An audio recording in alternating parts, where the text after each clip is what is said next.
Hey y'all, this is Tasha. I am back with another review of Put a Ring on It Season 3. This is the season finale, y'all. We have made it.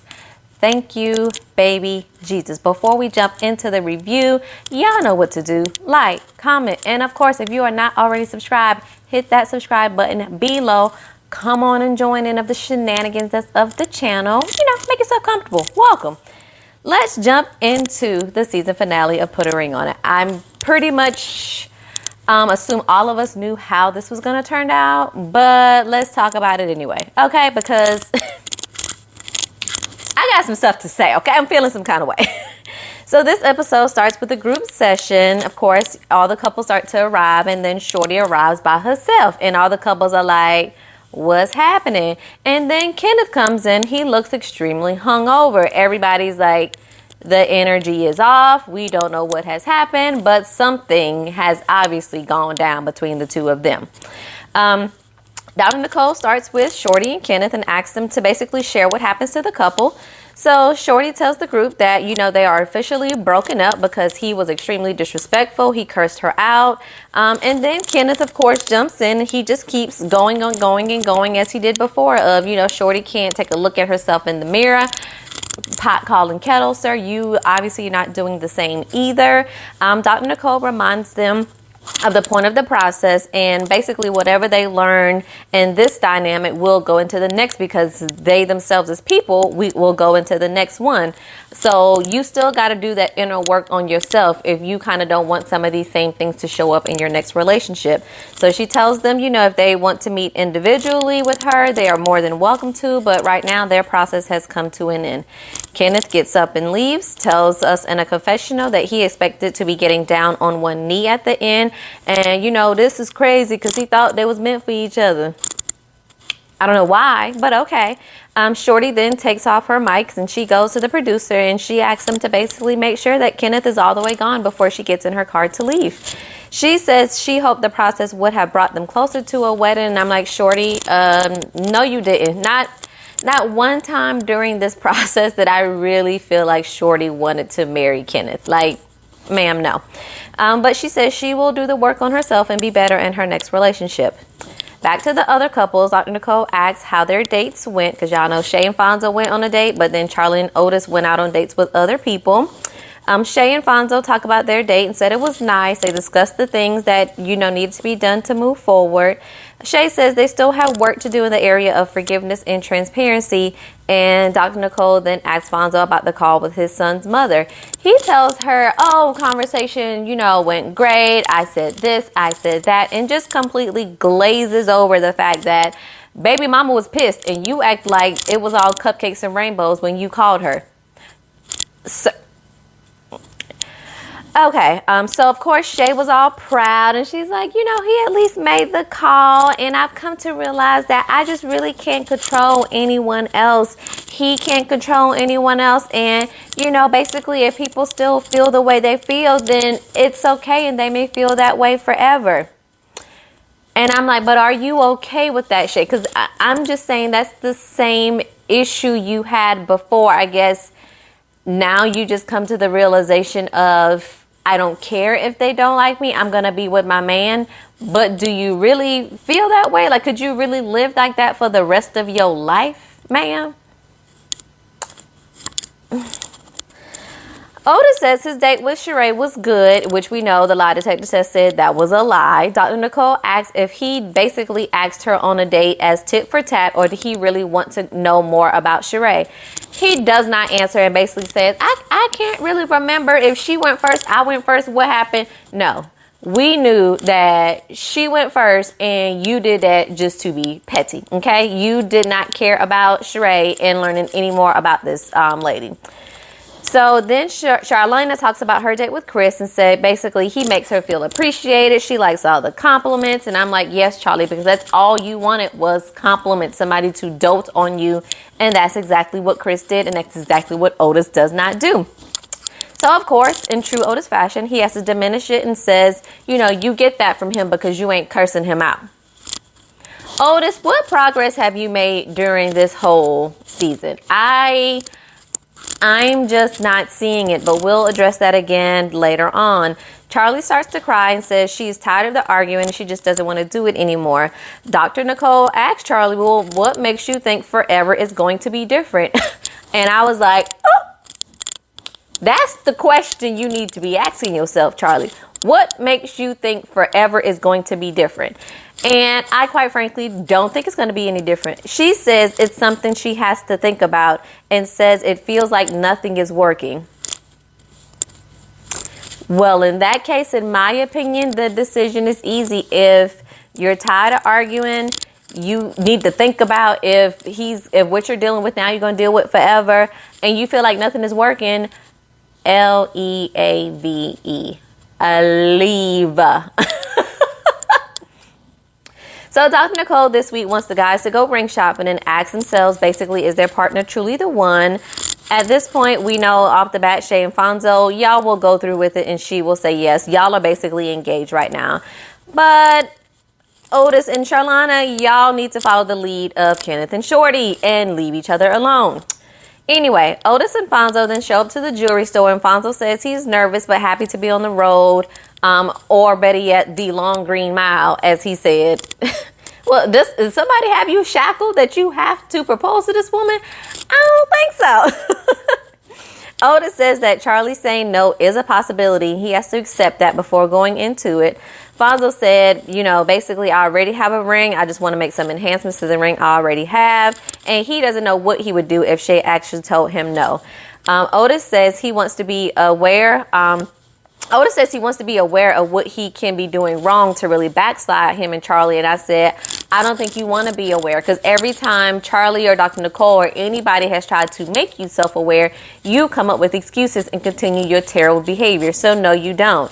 Fonzo tells him, he says he doesn't want to argue, but Fonzo's like, arguments will happen, but you just need to know now and you can handle those differently. Otis said that he does regret some of the words he said during the last session, but he still said what he said. He meant what he meant. He just could have said it better. Again, where is the growth? We then see Dr. Nicole meet with Shay individually, and she wants to talk about building a healthy relationship on a solid foundation. Dr. Nicole asks where she is now. She said she's really trying to hold true to herself and not wavering when she is unhappy. She says that so far it's working well, and Fonzo is listening and admitting that he doesn't have all the answers for everything.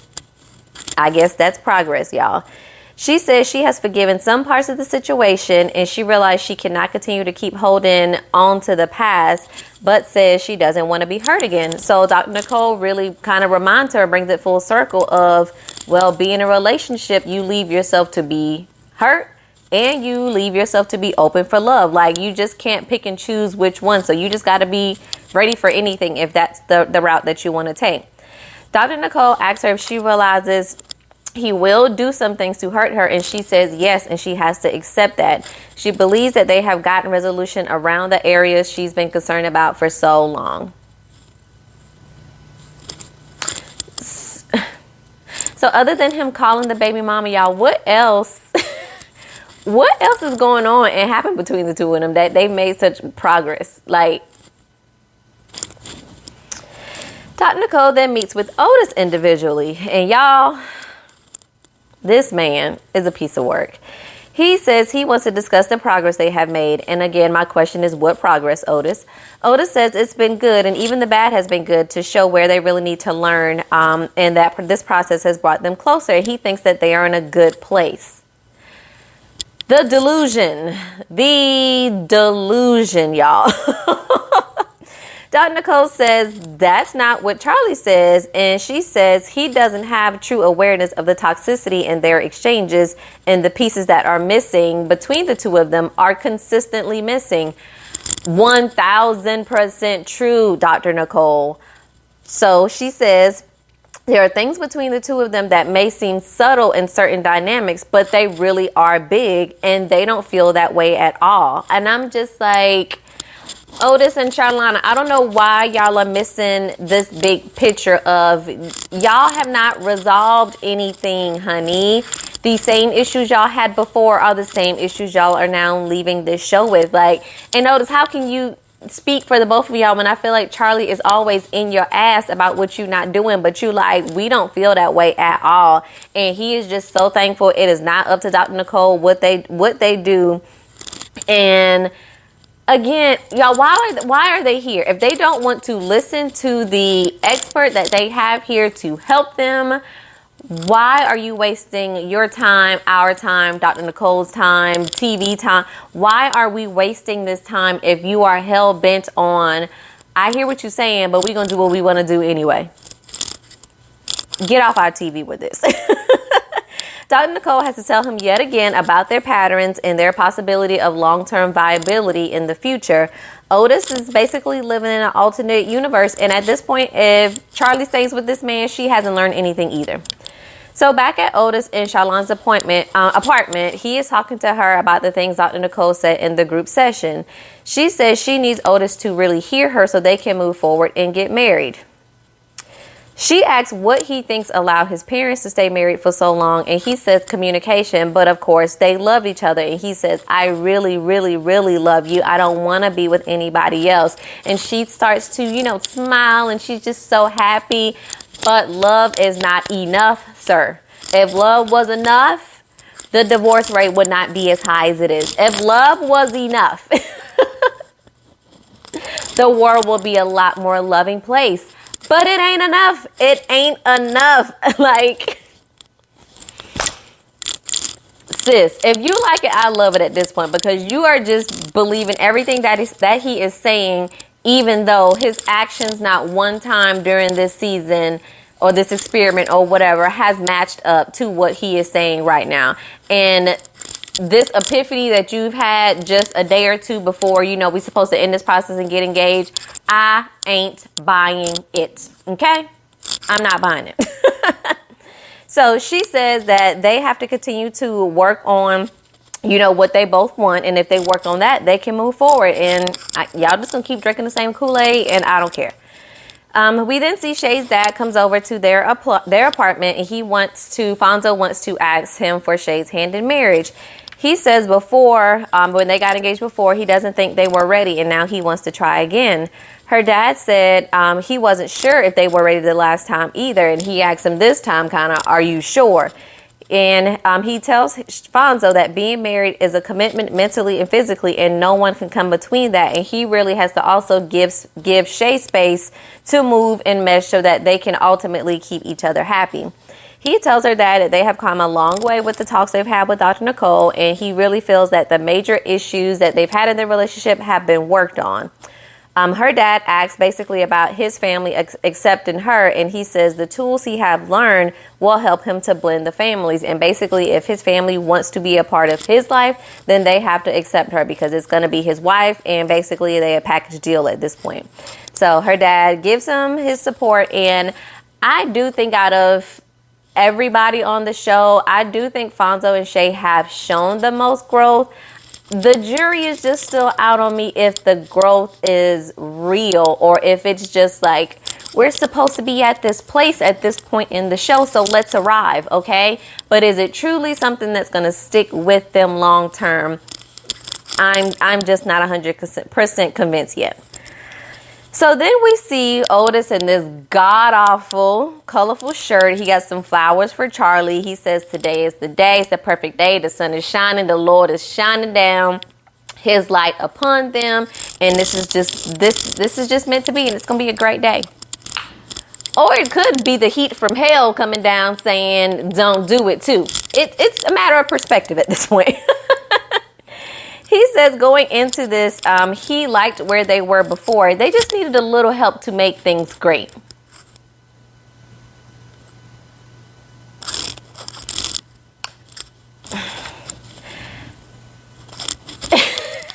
They just needed a little help to make things great. So now you think y'all are great. Y'all had ups and downs throughout this whole process, and quite frankly, the ups came at the very last minute of this, and I'm not buying it. Most of what y'all experienced were lows. So I don't know where you have grown and made your relationship now great. I I must have missed that part. But they replay the problems of the season, and as they kind of show all the bad things that have happened, I really can't help but to notice that Otis never really shows any real emotion, like even in his face, no really inflection in his voice. Like it just looked like he says things, but he means none of it. And it's like someone is behind his back forcing him to do the things that he is doing. So even the time when he did attempt to cry when they were supposed to be breaking it off like 3-4 weeks ago, it looked so forced. Like, I just don't believe anything about this man, y'all. Charlie says that he has made progress. And again, I guess it's invisible. And it's like one of them coloring books you get for kids where you use the special invisible marker and it magically shows the colors. I guess she is the one that has the marker and she's just coloring and she can see it all. But we are just blinded to whatever the progress this man has made, child. He says he has heard exactly what she needs and he is ready to give it to her and more. And he has to be intentional about showing her how much he loves her. He says, sometimes it's just hard to swallow how amazing you are. You are a rare woman. And you sitting here smiling and laughing because you know that. Bullshit, Otis. Bull to the shit. Get out of my face with that.